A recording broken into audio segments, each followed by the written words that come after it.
တာဘာဖြစ်လဲမကဲဘာလဲ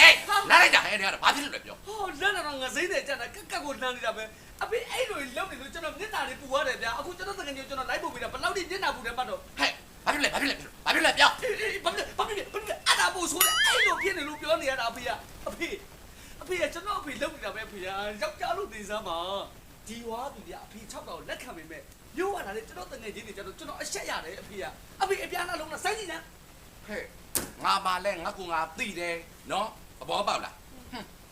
ငါတို့ကအစတွေက6လာတာလေယိုးနဲ့6လာတာအခုမှ6လာမဟုတ်ဘူး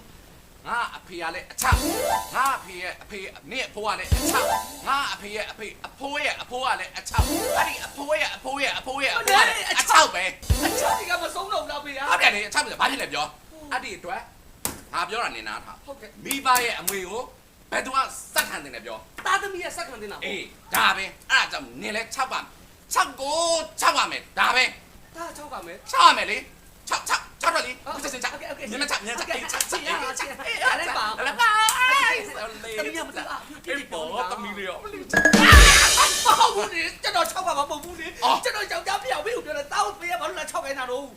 ဟမ်အဖေမဟုတ်သေးဘူးနော်အဖေမဟုတ်သေးဘူးအဖေလူကြီးတော့အောင်တော့ဗလာတယ်ဗျာကျွန်တော်ပြောမယ်ဖေဟာကျွန်တော်တောင်းပါနော်အဖေဘလို့ပဲ6ကျွန်တော်မပြောတော့ဘူးအခုအရေးကြီးတာတခုကနောက်ထပ်လာမယ်ကျွန်တော်တငယ်ချင်းအရေးကြီးတယ်သူ့ဖေသူဇိုးမြို့မှာဖိုက်တာလူမိုက်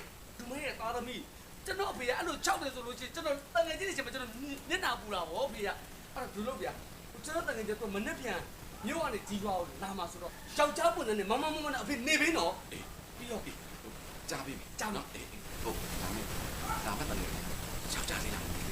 ဟိုကျွန်တော်တငယ်ချင်းဆိုပါတော့ယောက်ျားလေးလာမှာဖေက အော်ဟာလား ဟုတ်တယ်ယောက်ျားလေးလာမှာ အေးကြားပြီ ကြားပြီယောက်ျားပြန်လို့ပဲ ကြားပြီနော်အေးသားတငယ်ချင်းကအဖေရဲ့ယောက်ျားဖြစ်စေရမယ် အေး तू ကလာအဖေပေါ့အေး